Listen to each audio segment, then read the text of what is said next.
nilichokifanya kimsingi nilimuomba AI Yes. Kwa maana ya kunisaidia niliomba katika ile instant mode.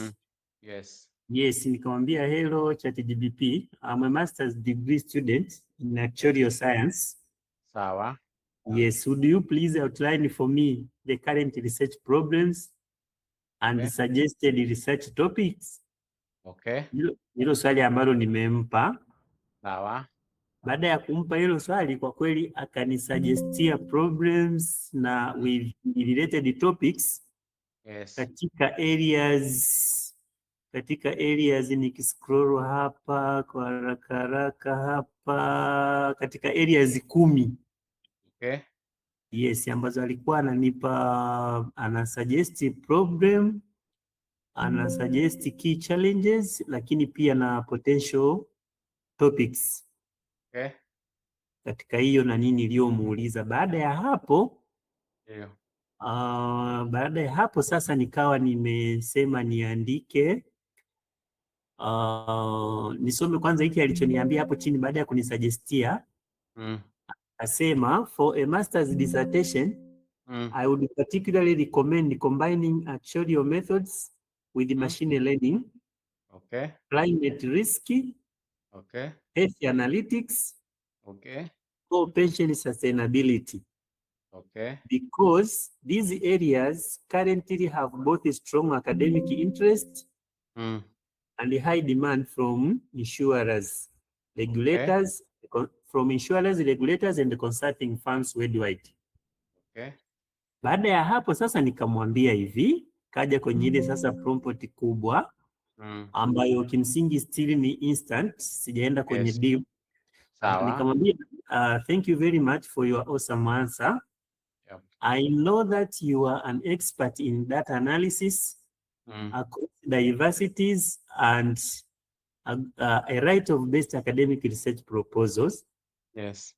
Now, considering the topic of enterprise risk management effectiveness, yep, write a comprehensive research proposal in academic standard format. Okay. Use proficiency English language, yep, for scholars to clearly understand. Include citation from relevant and reliable sources. Okay. Indicate plagiarism if available, but minimize them to only 30%. Okay. Provide the references from reliable sources and also provide the bibliography. Okay. Use Arial 11 font. Use Arial font 11 size. Consider TMDA as our focus institution for the proposal. Okay. Nikawa nimemwambia hivyo. Sasa katika instant still, alichoniletea hapa, ameniletea kwa kweli, amenipa title, labda nisome hiyo title alionipa. Anasema ni Enterprise Risk Management Effectiveness and Organizational Performance, a case of Tanzania Medicine and Medical Devices Authority in bracket TMDA. Okay. Kwa hiyo akatiririka na zile topic zote, ameenda na akaweka suggestion mwishoni. Mwishoni akaniambia kwamba this draft is suitable for a master's proposal. Okay. For submission to a Tanzania university, I would recommend expanding chapter 2 into a full 10 to 15 pages, literature review, and adding a detailed conceptual framework diagram, operationalization table, and a regression model, justification to make it defense ready. Baada ya hizo suggestion, nikawa sasa nimempa ya mwisho ambayo nimeamua niende sasa kwenye deep think. Kwa hiyo nikamwandikia, thank you again for your good answer. Please make it more better considering Tanzania contextual risk management and its outcome within governmental institutions, but taking the case of TMDA and MSD. Baada ya kumpa hiyo sasa nikachange kutoka pale kwenye instant kwenda kwenye kwenye deep thinking. Yep. Kwenye deep thinking kwa kweli nimeona kitu tofauti. Sasa hapa juu hakuwa ameweka executive summary. Yes. Hapa ameweka sasa, kwanza ameanza na executive summary kaweka. Kaja kwenye background and Tanzania context. Okay. Eza hapo kama peji 2. Kaja kwenye problem statement ka static, kaja kwenye objective. Of course kapata tu zile nanili zote za research kama kawaida. Research, yeah. Yeah. Yes, na ametumia hapa average 10 minutes katika kuthink. Okay. Akaenda mpaka akaniwekea na diagram. Akaenda akaniwekea mwishoni akaniwekea references, akaniwekea na bibliography. Okay. Alafu kuna maoni pale sasa ameniambia ambayo naweza kuyasoma pia. Yes, soma tu. Amesema sasa niambia hapa mwishoni amesema note. Asema for the final document should be anasema font for the final document should be Arial size 11, 1.5 line spacing. Yes. All tables and the figures should be numbered and titled. Assumptions. TMDA and MSD will provide access to necessary documents and staff. Yes. Performance data, for example, audit reports. Yes. KPIs will be available for analysis. Yep. Anasema originality, this proposal is an original synthesis of official sources and literature. Any overlap will with the published text, incidental and properly cited. Similarity index is expected below 30%. Ndicho alichoniambia na hapo ndipo nimefikia mwisho. Okay. Umeonaje sasa kwa ujumla, yani general ukiona ni kama inakufungua fungua Kwa kweli sio kama inanifungua sana. Kwa sababu nasemaje inanifungua sana? Mwanzoni before hatujajifunza nijaribu kuconsult kwa maana ya kupata lakini I was being given very general. Ambako huwezi hata kupata ile format, anakupa tu katika mfumo ambao yeye mwenyewe anajua. Na ukiangalia kwa mfano kwenye upande wa reference huko, ukisoma reference nyingine ukienda kucheck unaona kama ziko ni unrelated. Lakini leo baada ya kuweka hii nimeenda nimepitia reference moja baada ya nyingine, there are real references na zipo. Japo sikuzimaliza lakini zile kadhaa ambazo nimejaribu kuzipitia yes, nimeona kabisa zina exist. Na ukiona kwamba ambayo haipo unamrudia, ndio zile itakuendelea ku refine, unamwambia una specify reference fulani nimeona haipo. Anakuatafutia kama ya uongo, anakuambia kweli hiyo haipo, unaitoa au anakupa alternative. Huyo ndio chat mzee. Kwa kweli naomba kuwasilisha mkuu, labda si maswali nitauliza baadaye. Yes, baadaye tutauliza. Nitaka tupate pia na maoni ya wengine. Nani mwingine ana interest kwenye eneo la research? Maria, najua ulikuwa una interest kwenye ile eneo la research. Ametoka. Naona Maria naona na changamoto kweli kweli ya internet. Mwingine nani ana interest kwenye eneo la research? Mimi, hello. Yes, Waridi hapa. Na mimi niko very much interested na eneo la research. Lakini ukweli kadiri siku zinazozidi kwenda mbele napata kuelewa zaidi, na alichokipresent Kapilia sikuwa tunaona, lakini nimemsikiliza kwa makini sana, na mimi pia nimefanya attempt, nimeona sikuwa najua kuhusiana na matumizi sahihi ya ChatGPT. na sasa imeni transform completely, yani nimepiga step moja kubwa sana. Nashukuru sana kwa feedback hiyo. Of course mimi ndio ilikuwa intention yangu, hata niliwaambia tukipata mtu mmoja tunafundishana, kwa sababu ukishaelewa kama hivi inakusaidia. Yani mimi napata shida kuona yani watu wana struggle wakati saa hizi mambo mepesi tu ukifuata principles. Yeah, it's true. Yani alichokuwa najaribu kusema Kapilia, mimi nimekuwa nikitumia ChatGPT hapo nyuma kabla ya haya mafunzo. Yeah. Lakini nilikuwa napata taarifa ambazo zipo general sana, ambapo unalazimika rudia kila saa, yani haikuwa rahisi as this much ambayo tumeona leo na jana. Kwa hiyo na improvement kubwa sana, na mimi nimenufaika hapo kwa kweli kwenye eneo la research. Sawa. Ruben, unasemaje?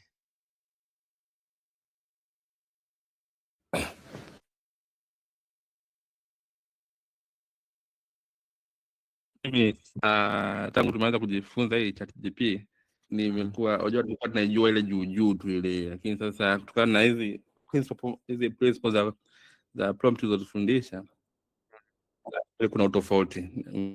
Mfano mimi mwenyewe hapa kama ningekuwa naweza kushare screen yangu ningeshare, lakini nilikuwa najaribu kuuliza baadhi ya maswali. Nilijaribu kuprompt kwenye kwa specific. Kuna mfano kuna topic ambayo nilimuuliza kwamba ni suggestie vyuo vya kusoma. Mimi nimwambia kwamba mimi ni informasia. Niko katika regulatory issue ambayo ni taasisi inahusika na mambo ya regulatory affairs. Naomba nisuggestie vyuo vya kusoma nje master vitakuwa na relate na yangu hii. Akaniletea detail za vyuo pamoja, akaanza kunisuggestia na topic moja kwamba ukisoma hii itakuwaje, ukisoma hii itakuwaje, na akaisuggest nakuta akahitaja mpaka TMDA huko. Na kama unafanya kazi katika TMDA na vitu kama hivyo, kama na background ya akaletea topic hizi course za kusoma. Nikawa nimekuwa interested na moja inaitwa Master of Science in Information Analysis with the Regulatory Affairs. Ndio nayo hiyo tukaenda nayo, akanisuggest vyuo Uingereza ambapo hiyo course, akasuggest Kingston University. Akaenda ndani zaidi, akaanza kuidadavua hiyo, akaniletea mpaka issue za scholarship. Akaniuliza lini umepanga kwenda, nikamwambia nadhani kwa 2028 huko. Akaniambia okay, kama umepanga kwenda huko basi naweza kutengenezea roadmap ya kujiandaa mapema. Personal statement, uandae mambo ya CV, yani mingi. Akanitengeneza roadmap ambayo nikaweza kushare nayo. I say yani niko very interested. Akanitengeneza roadmap kama jadwali fulani hivi, ratiba ya kwanza kujipanga kwa 2026 nini cha kufanya 2026. Mpaka kufika hiyo 2028 akaniletea scholarship, akanitajia scholarship ambazo sienda kuomba scholarship ambazo rahisi, na akanitajia kama akaanza kuzirank kwamba hii ndio kaipata kwa rahisi hivi na hivi.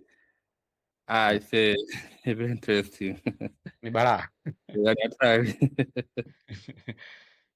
Kwa hiyo nashukuru sana kwa hiyo feedback. Mimi nafurahi kusikia mnaona kuna improvement. Lengo langu ndio lilikuwa hilo.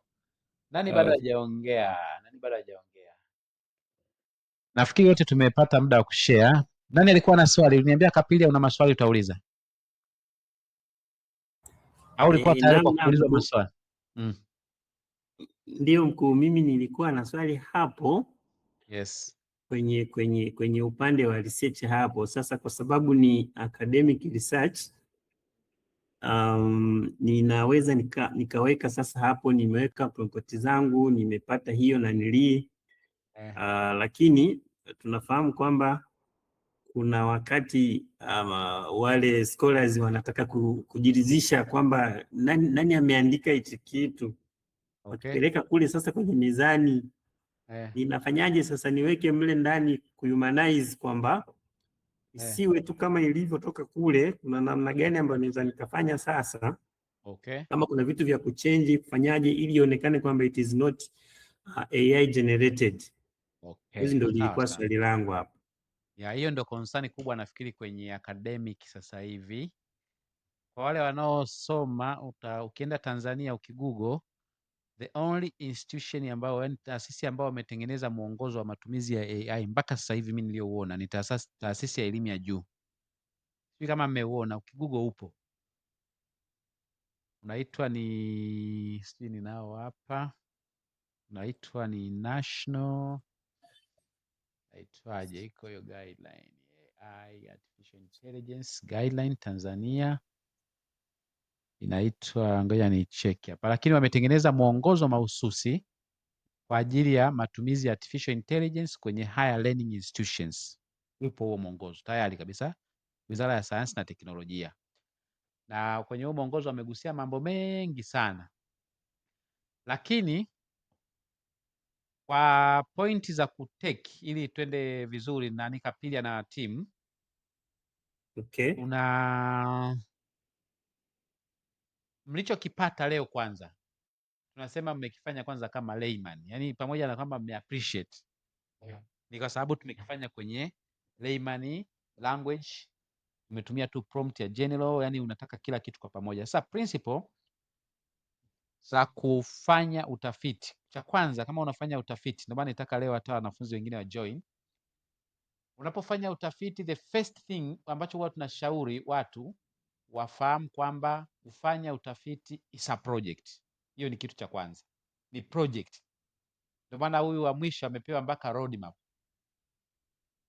Kwa ukitambua kama project, huwa tunaanza na vitu vya msingi, kuna stages. Kwa hiyo hatushauri siku moja uandike kwenye ChatGPT the whole proposal, kwa sababu hata research proposal katika hali ya kawaida huwa iandikwe siku moja, au hata kama ukiandika siku moja usiandike chapter zote kama hivyo ulivyopata toka executive summary mpaka mwisho. Kwa hiyo tunapenda stage ziende kama zifuatazo. Nafikiri kama baadaye nitashare hii screen, nitashare hii presentation kwa sababu nina record. Stage ya kwanza, tunajua vyuo vinaongozwa na guidelines. Kila chuo, kama unasoma kwenye chuo, kama unafanya academic research, kuna guideline. Kwa hiyo hicho ni kitu cha kwanza, upate guideline ya chuo ili usimwachie yeye hangaike. Hapo amekupa general kwa sababu ukumpa specific unafanya kwenye chuo gani. Kama tayari unajua unafanyia chuo fulani, tafuta guideline ya research ya hicho chuo, unaiweka kabisa, unakuwa nayo. Afu ya pili, from the guideline kwenye research waga tunaanza na research idea. Ndio maana ukienda kwa supervisor anakuambia research is one of my area. Kwangu mimi kwa of interest. Nimeanza kutoa support kwenye research toka niko masters, tulikuwa tunawaandikia watu wa PhD wa Mzumbe huko na vitu kama hivyo, lakini najaribu kujenga picha ni kama ingekuwa AI kipindi hicho tungekuwa tunatengeneza hela nyingi sana, maana tulikuwa tunawapanga pale, kila weekend anakuja mtu unamtengenezea, anakupa hela yako kidogo, milioni 1, anatambaa zake. Kwa siku hizo nadhani siku moja mimi ningekuwa natoka na kama milioni 5 6, kwa sababu ningekuwa nawapanga kama 5 hivi au 6 na wote unawafyatua. Kwa unakuja kwenye research idea, the research title, unataka kufanya kwenye kitu gani? Stage inayofuata huwa tunatafuta evidence, preliminary literature review, just preliminary, kupita kwenye executive summaries, kupata key issues, methodology walizotumia, problem ilikuwa ni nini, key findings. Alafu from idea tukifanya evidence stage, tuna validate research title. Kwa unapata your working research title. Alafu ukitoka kwenye research title, then una state the problem based on your research title. Kwa sababu gani unaweza ukastate problem?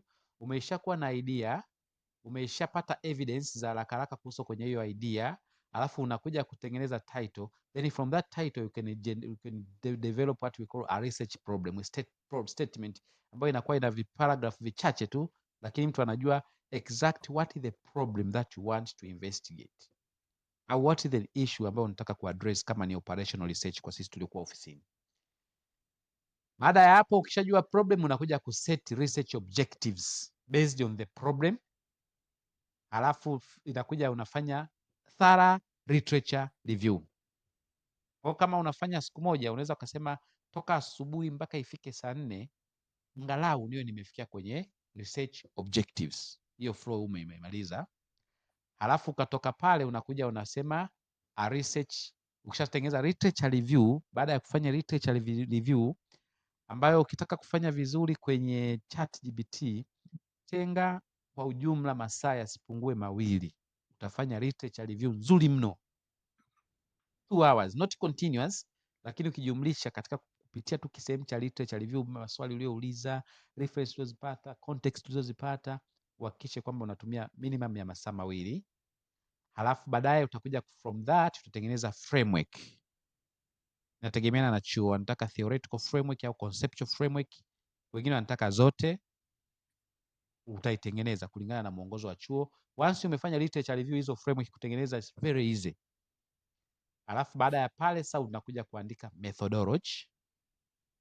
Baada ya methodology hizi zinazoendelea huku mbele unaweza ukazifanya hata within 1 hour, hata 30 minutes kwenye AI, no problem. Methodology, tools, ethics, alafu baadaye ukimaliza hizo unakuwa una full research draft. That is trick ambayo ukitumia wakija kuingiza uwezekano wa kukuta kwamba imefanywa kwa it's AI generated very difficult. Na kwa mantiki hiyo, kwanza nimefurahi kwamba mmepata majibu mazuri, yani pamoja na kwamba tumefanya kwa just tu hiyo nani hiyo prompt ambazo tumefundishana, lakini kuna moduli moja ambayo sijaifundisha, jinsi ya kutengeneza project. Sisi bado sijaigusa hatujaigusa. Niliacha kwa makusudi ili kwanza mu appreciate hapa. Ukifanya bila kutumia project, tutakuwa tuna siku moja ya kuzungumzia jinsi ya kufanya research as a project. Na hii sio research peke yake, anything. Kama unataka kuandika, anayeandika kitabu, kuandika kitabu is a project, ni project. Kwa hiyo tunafungua project. Kwa siku hiyo ndawafundisha, unafungua project yako, unaiseti vipi project yako, afu unaanza kutiririka kwa hizi procedure. Lakini the first thing kwenye hiyo project ni kuupload guideline ya research ya chuo unachotaka kufanyia. Ndio the first step. Afu unaendelea na from that guideline unaanza kuandika kama alivyosema Kapilia. Unaanza kumwambia za kwanza sana, unampa interest zako, afu unaambia unaweza ukanipa research ideas. It's better pia ukamwambia kama hivyo, kwa mfano sources of research ideas waga zinakuwa ni topic ulizozisoma darasani, wakati mwingine inakuwa experience in life. Kama umefanya kazi TMDA, nimefanya kazi sijui wapi, kuna hii issue ambayo nimeiona kama inahitaji kufanya research. Kwa hiyo anakuwa anakusaidia kwamba kumbe idea yake inaweza ikatoka kwenye academic, au inaweza ikatoka kwenye research idea, au inaweza ikawa ni policy issue. Kwa mfano sasa hivi leo nimekuwa nikisoma, kama mliona nimepost hapo kwenye grupu, moja ya kitu ambacho kwenye bajeti ya wizara kimetokezea, Wizara ya Fedha, ni matumizi ya artificial intelligence kwenye kukusanya mapato. Kwa unaweza kaambia suppose nataka na mimi nitumie context, nishushe kwenye context ya taasisi yangu. Just imagine like that. Kwa sisi ambao tuko kwenye supporting, that's a good research area. Ambao tuko kwa DBS huku, that's a good research area kama kuna mtu anafanya studies sasa hivi.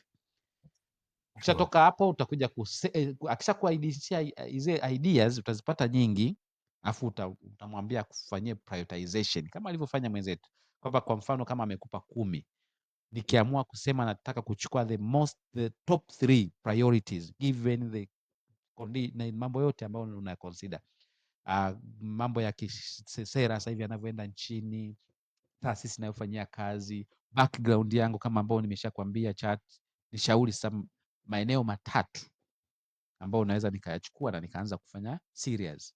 Katika yale 3 maana yake atakaye kupangia alafu ayapange kwa order of priority. Maana aanze la kwanza, la pili mpaka la 3. Wewe utaangalia kama ukiliona la kwanza lina fit ndio unaendelea nayo. Yaani ndio tunavyoenda unazidi kuya trim.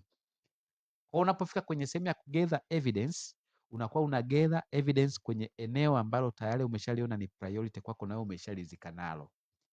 So everything huko chini inaendelea na hilo eneo ambalo ni kwa utapata more detailed. Yani hicho ambacho umekifanya leo save, kila mtu alichokifanya leo akisave somewhere, akiite draft ya day 1. Alafu nikija kufundisha ile project utarudia the same kwa procedure hizi, alafu utaniambia ucompare the difference. Kwa hiyo ndo waga inakuwa flow nzuri ya kufanya research. Waga tunafanya research as a project. Na mimi wanafunzi wangu wote ninavyowafundishaga, na nafikiri ndaandaa specific, nimepata maombi kutoka kwa watu wengi niwatengenezee.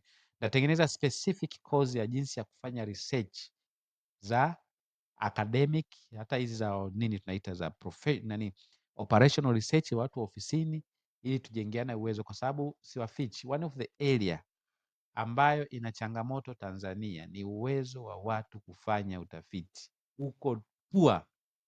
Magraduate wengi anamaliza hajui kufanya research.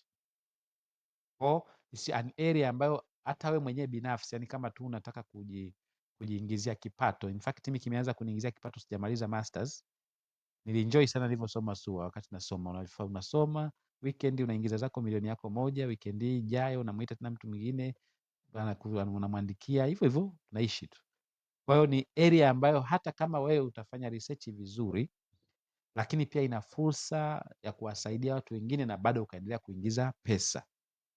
Coming to the office, ukifika kuna a lot of problems huko, unaweza ukaona pia unaanza kushine just kwa kuidentify maeneo na kuanza kupropose areas za kufanya research, ambao ni shida kwenye taasisi, watu hawajui kufanya research. So nafikiri kwa hiyo summary tutakuwa sasa mnapata picha. Key point, tutadedicate siku mahususi, ndawapitisha umumu step by step ambavyo unaweza ukaifuata kwa kutumia utaratibu wa project, na hiyo tutaifanya sasa baada ya kupitia kila mtu my interest yake. Kwa hiyo ndafundisha project kwa ujumla wake, alafu mtu kwa eneo ambalo nataka kufanyia kazi atasema nikiamua kutumia project ile, utaratibu wa project namna gani kwangu inanisaidia. Na hiyo ndio tunasema kufanya AI awe anakusaidia vitu automatic. Once ukishafanya research moja kwa utaratibu huo, ikija the next research, karibu kila kitu kinakuwa amesha kujua wewe flow yako unataka nini, ana vitu gani una nani. Kwa hiyo maana yake kama umefanya na chuo cha University of Dar es Salaam kwa guideline yao ukamaliza, next time ukapata mtu wa University of Mzumbe ukaupload tu ile guideline yake, everything kinachofuata unafuata utaratibu ule utumia ule ambao kwenye University of Dar es Salaam. Kinachobadilika ni just mwongozo, na uzuri ule mwongozo utakwambia mpaka pagination ziweje, sijui hizo font size ziweje. Wengi wanatumia Times New Roman, naona kwenye vyuo hizi area ni za kiofisi sana. Kwa sababu mwongozo umesema, yeye mwenyewe atakulazimisha kwamba kwa mujibu wa mwongozo wako hapa tumia Times New Roman, table ziwe labeled vipi. Kwa hiyo maisha yanakuwa mepesi tu. Unless kama kuna mtu ana swali, lakini kutakuwa kuna dedicated day ya kuimprove hizo proposal mlizozisoma. Afu next step ndakuja kuambia sasa, baada ya kufanya hivyo sasa ndakwambia jinsi ya kutest kama uone tunasema humanize kama alivyosema Kapilia. Kuna hiyo shida ukichukua tu kama ilivyo, ila kwenye nani, kwenye vyuo changamoto kubwa sana huwa inakuwa kwenye literature review. Pale kwenye literature review ndo rahisi sana kumgusa mtu kama ametumia AI. Alafu sasa kuna namna pia ya kuweka prompt, nitakuja kuwafundisha hapo tunapopitia kutumia project, jinsi ya kumwambia AI atofautishe kazi yako wewe na kazi ya mtu mwingine, hata kama wote mmefanya kwenye artificial intelligence. Zamani walikuwa wanatumia program maalumu, na kama nilivyowaambia kwenye AI ukiwa sio makini unaweza ukashangaa umeandika hapa afu anakushauri ingiza kwenye program nyingine inaitwa Humanize. Ni upotezaji wa hela tu. Ni just unatakiwa wewe ujue naweka prompt gani ambayo sasa nimemaliza research yangu, alafu namuinstruct ChatGPT, namwambia sasa hebu jifanye wewe ndio unasaisha hii proposal yangu kama supervisor au kama reviewer. Ungenipa point zipi kuhusiana na maeneo ambayo nitakusema plagiarism, kuangalia kama ni AI generated na nini nikifanye. You just command that way. Anakupa opinions, anaipitia, anakupa opinions zake, unazimaliza. Of course kuna dedicated tool nitakuja kuwapeni mwishoni, inaitwa Cloud AI. Yenyewe ndio iko dedicated kwa ajili ya kufanya research. Yenyewe ina take care hayo mambo mengine yote. Kuna mtu ambaye